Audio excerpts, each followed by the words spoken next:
हाय, कैसे हैं आप? उम्मीद है सब बेहद बढ़िया है। आज का हमारा टॉपिक है नॉर्मल डिस्ट्रीब्यूशन को लेकर। ये एक प्रोबेबिलिटी का डिस्ट्रीब्यूशन है जिसमें दो टाइप के डिस्ट्रीब्यूशन होते हैं, डिस्क्रीट डिस्ट्रीब्यूशन और कॉन्टिन्यूअस डिस्ट्रीब्यूशन। डिस्क्रीट डिस्ट्रीब्यूशन हमारा दो पार्ट्स में होता है, बाइनोमियल एंड पॉइसन। दोनों की ही वीडियो चैनल पर आ चुकी है, आप चाहकर उन्हें चेक कर सकते हैं। अब जो कॉन्टिन्यूअस डिस्ट्रीब्यूशन है उसके अंदर सिर्फ और सिर्फ नॉर्मल सीरीज का डिस्ट्रीब्यूशन हमारा यहाँ पर चलता है।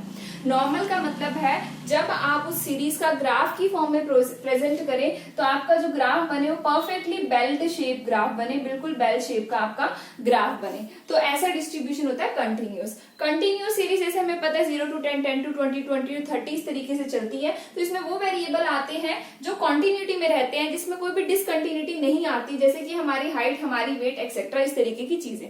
फॉर एग्जाम्पल अगर मेरा अभी फिलहाल में वेट 55 है, डजंट मीन कि मेरा सीधा 56 ही होगा 55 के बाद, it can be 55.5, 55.6 etcetera. Similarly height and weight के साथ चल रहा है। इसके अंदर कंट्रीब्यूशन दो लोगों ने दिया था। डी मोवियर ने 1733 में नॉर्मल डिस्ट्रीब्यूशन कर्व के बारे में बात की थी अपने आर्टिकल्स में, और कार्ल गॉसिन ने भी की थी, इसलिए नॉर्मल डिस्ट्रीब्यूशन कर्व को गॉसिन्स डिस्ट्रीब्यूशन कर्व भी बोला जाता है। अब अगर आपने किसी भी सिचुएशन में एक नॉर्मल डिस्ट्रीब्यूशन के कर्व को कॉन्टिन्यूअस फ्रीक्वेंसी में बना रहे हैं तो उसके पीछे कंडीशन क्या क्या होनी चाहिए कि कॉन्टिन्यूअस में ही लगेगी या नॉर्मल डिस्ट्रीब्यूशन ही लगेगी। जो हमने पहले बात की यानी कि पॉइसन डिस्ट्रीब्यूशन या फिर बाइनोमियल, वो नहीं लगेगी। ये तब लगती है जब हमारी एन की वैल्यू यानी कि number of trial infinite means बहुत ही ज्यादा लार्ज हो, और ना पी की वैल्यू स्मॉल हो ना ही क्यू की वैल्यू हमारी स्मॉल हो। जैसे कि हमने पॉइसन में किया था कि पी की यानी कि पॉसिबिलिटी की वैल्यू बहुत ज्यादा कम थी और क्यू की यानी कि उस चीज के हैपन ना होने की प्रोबेबिलिटी बहुत ज्यादा थी। तो ऐसा कुछ भी इनके केस में नहीं है। दोनों की प्रोबेबिलिटी ही एक अच्छी खासी प्रोबेबिलिटी है, दोनों में से किसी की भी प्रोबेबिलिटी बहुत ज्यादा स्मॉल नहीं होती। इसका एक फॉर्मूला है पी एक्स एक्स, यानी कि जो हमारी प्रोबेबिलिटी निकालनी है वो किसके इक्वल है, 1 अपॉन स्टैंडर्ड डेविएशन रूट 2 पाई, पाई मींस 22/7 और 3.14 इंटू ई मतलब लोगरिथम में से फॉर्मूला निकालना है। -1/2 उसकी पावर है और यहाँ ब्रैकेट में -1/2 के साथ मल्टीप्लाई होता है। मल्टीप्लाई के लिए ये साइन लगा देती हूँ, नहीं तो आप लोग कंफ्यूज हो जाएंगे। मल्टीप्लाई हो जाता है x माइनस एक्स बार यानी कि हमारा छोटे वाले x का square divided by standard deviation से। घबराने की जरूरत नहीं है, फॉर्मूला लाजमी है कि बहुत ज्यादा बड़ा है तो इसका क्वेश्चन तो आने वाला आपके पेपर में है नहीं, बट जस्ट आपको फॉर्मूला याद होना चाहिए। फिर भी इसके अंदर जो हमारी मीन की वैल्यू होती है वो 0 होती है और जो स्टैंडर्ड डेविएशन है उसकी वैल्यू 1 को हम पुट कर देते हैं इसके अंदर।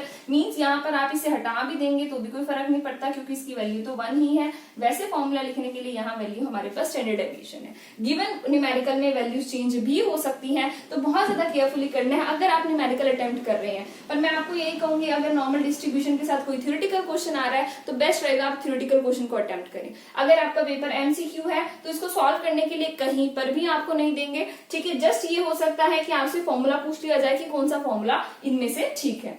नेक्स्ट है इसकी अजम्पशंस। मैं इसको थोड़ा सा इरेज कर देती हूँ, बहुत ज्यादा मैसी हो रहा है क्योंकि कंटिन्यूअस फ्रीक्वेंसी डिस्ट्रीब्यूशन वाला बहुत इजी टॉपिक है। पहले वाले दो को जरूर कर लीजिएगा ताकि आपको अच्छे से ये याद हो जाए। नेक्स्ट है इसकी अजम्पशंस। अजम्पशन में इसकी क्या क्या है, पहला है इसकी अजम्पशन इंडिपेंडेंट कॉजेस। इसके पीछे जो फैक्टर है मींस हाइट के पीछे फैक्टर या वेट के पीछे फैक्टर, ये इंडिपेंडेंट कॉजेस हैं। मींस एक फैक्टर अफेक्टिंग का दूसरे फैक्टर अफेक्टिंग पर कोई असर नहीं पड़ता है। नेक्स्ट है इसकी कंडीशन ऑफ सिमेट्री होती है। सिमेट्री मींस जब आप इसको ग्राफ में प्रेजेंट कर रहे हैं तो बिल्कुल ही परफेक्टली आपका बेल शेप आ रहा है। बीच वाला पॉइंट ही आपका मीन, मीडियन और मोड है। इसके राइट हैंड साइड पे 0.5 और लेफ्ट हैंड साइड पे 0.5 डाटा है। जैसे कि हमने बाइनोमियल डिस्ट्रीब्यूशन में बात की थी तो वहां हमने ये बोला था कि हमारा जो डाटा है वो हमारा पॉजिटिव है, यानी कि उसकी राइट साइड पर टेल है। और जब हम बाइनोमियल की बात करते हैं तो हमारा data can be right side भी हो सकता है और लेफ्ट साइड भी हमारा डाटा हो सकता है। वहां पर हमें ये दोनों ही ऑप्शंस में मिल सकते हैं। बाइनोमियल के केस में, पॉइसन में सिर्फ राइट साइड, और कंटिन्यूअस में बिल्कुल परफेक्टली बेल शेप हमारा डाटा रहता है। नेक्स्ट है मल्टीपल कॉजेस। मींस एक पर्टिकुलर फैक्टर को बहुत सारे कॉजेस अफेक्ट कर सकते हैं। Coming to the features of the normal distribution curve, पहला feature perfectly bell shape. Means it is a shape जहां पर इधर भी 50% डाटा है और इधर भी 50% डाटा है। यूनिमोड्यूल, यूनिमॉडल यानी कि इसका जो मोड है वो एक ही निकलेगा। कई बार हमारे डाटा ऐसे होते हैं जिसमें हमारे दो मोड निकल रहे होते हैं, ये भी मोड है ये भी मोड है। जो जिसको हम बाई मॉडल ग्रुप बोलते हैं, उसमें हमने जो ग्रुपिंग मेथड है उससे हम उसके मोड को फाइंड आउट करते थे छोटी क्लासेस में। तो वैसा यहाँ देखने को नहीं मिलेगा बिकॉज ये नॉर्मल डिस्ट्रीब्यूशन है। तो ये यूनिमॉड्यूल है, एक ही इसका मोड निकलेगा। इसमें मीन मीडियन मोड की वैल्यू इक्वल होगी, जो कि यहाँ बिल्कुल बीचों बीच होगी। टोटल एरिया अगर इसका 1 है, अगर मैं कहूँ ये टोटल एरिया 1 है, तो राइट हैंड साइड पे कितना होगा 0.5 और लेफ्ट हैंड साइड पे कितना होगा 0.5, बिकॉज ये दोनों तरफ ही बराबर है। नेक्स्ट इसकी रेंज, रेंज क्या है, इस तरफ तो ये इन्फिनिटी तक चले गए, कभी एक दूसरे से मिलने नहीं वाले, और इधर भी ये इन्फिनिटी तक चले गए, तो इसकी रेंज क्या है, पॉजिटिव इन्फिनिटी, नेगेटिव इन्फिनिटी, बीच में पूरा एरिया इसका रेंज है। रेंज का फॉर्मूला क्या होता है, हाईएस्ट माइनस लोवेस्ट, यानी कि infinity minus minus infinity, it means ये कहीं तक भी जा सकता है। नेक्स्ट है हमारे पास इसके बीच में QM, यानी कि क्वार्टाइल डेविएशन, मीन डेविएशन और स्टैंडर्ड डेविएशन में जो रिलेशन है वो है 10:12:15 का। इसे हम ये भी लिख सकते हैं, बिकॉज देखिए 10:12:15, अगर आप इसे कट कर दें तो कट करने पर ये 5 रुकिए नहीं हो रहा, क्या है कट नहीं हो रहा, यही है हमारा, ठीक है। वैसे इसकी फ्रैक्शन में भी ये निकल सकते हैं कि फ्रैक्शन में इनकी वैल्यूज क्या आ रही है। नेक्स्ट है इसका जो स्क्यूनेस है, यानी कि β1 दैट्स इक्वल टू 0, एंड जो इसका कर्टेसिस निकल रहा है दैट इज β2 इक्वल टू 3, क्योंकि जो परफेक्ट स्क्यूड है वो 0 ही है, यानी कि कोई स्क्यूनेस इसके अंदर है ही नहीं। परफेक्ट, सॉरी मैं बोल रही हूँ नो स्क्यूनेस, इसके अंदर कोई स्क्यूनेस नहीं होती। स्क्यूनेस का मतलब क्या होता है कि परफेक्ट बेल शेप से हमारा ग्राफ कितना डिपार्चर है, मतलब ऐसे तो नहीं जा रहा या ऐसे तो नहीं जा रहा, ऐसा कुछ हमें इसके अंदर नहीं मिलेगा। इसके अंदर कोई स्क्यूनेस नहीं है, क्योंकि ये हमारा परफेक्टली बेल शेप और एक नॉर्मल डिस्ट्रीब्यूशन का कर्व है, तो इसकी स्क्यूनेस क्या आ गई 0। और कर्टेसिस का मतलब होता है इसकी ऊंचाई, जो ये आपका बेल शेप है इसकी ऊंचाई बहुत ज्यादा ऊंचा है, नीचे है,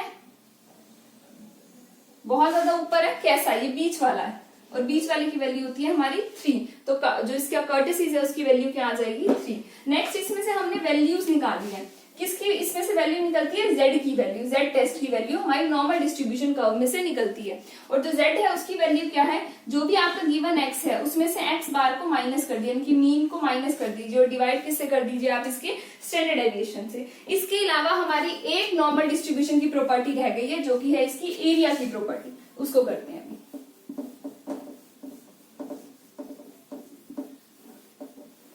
देखिए एरिया की प्रॉपर्टी क्या है इसकी,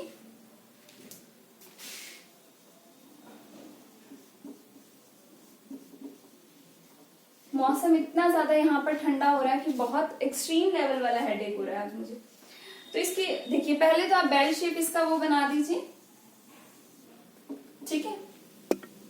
इसके अंदर ये बीच वाला पॉइंट तो मीन मीडियन मोड हो गया।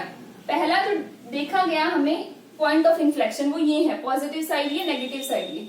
दूसरी वाली साइड दूसरा पॉइंट ऑफ इन्फ्लेक्शन यानी कि जहां से स्पीड चेंज हुई वो ये है, और तीसरा पॉइंट ऑफ इन्फ्लेक्शन हमारा यहाँ नीचे यानी कि ये है। ये 3 हमारे पास पॉइंट ऑफ इन्फ्लेक्शन निकले, ये पहले पॉइंट, ये दूसरे पॉइंट, और ये हमारे तीसरे पॉइंट। जो आपका पहला पॉइंट है उसको आप बोलते हैं mean plus minus 1 standard deviation, दूसरे को mean plus minus 2 standard deviation, तीसरे को mean plus minus 3 standard deviation. बहुत इंपॉर्टेंट ये क्वेश्चन है।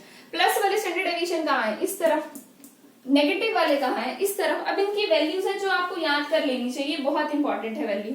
वो है पहले की वैल्यू होती है 68.23%, ये इसकी वैल्यू कितनी है हमारे पास 68.23%। दूसरे की है 95.45%, दूसरे की इसकी वैल्यू। और जो हमारा तीसरा लाइन है, ये तीसरे वाली जो लाइन है, इसकी वैल्यू हमारे पास 99.73%। तो ये वैल्यूज भी याद कर लेनी इंपॉर्टेंट है। जिसको ये लग रहा होगा इसको हम यूज कैसे करें, इसको हम अप्लाई कैसे करें, जी फिक्र ना करें, क्योंकि पेपर में तो इस तरीके से आना नहीं।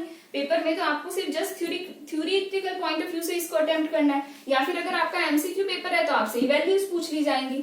अदरवाइज जो इस वीडियो में है बिल्कुल टू द पॉइंट है, कोई इधर उधर की फालतू की बात है ही नहीं वीडियो में। तो आप इसको 1-2 बार देख लीजिए, मुझे नहीं लग रहा नॉर्मल डिस्ट्रीब्यूशन में कुछ भी आपका इसके बाद रह जाएगा। वीडियो अच्छी लग रही है तो वीडियो को शेयर करना मत भूलिए और चैनल को सब्सक्राइब करना मत भूलिए। Thanks for watching the video.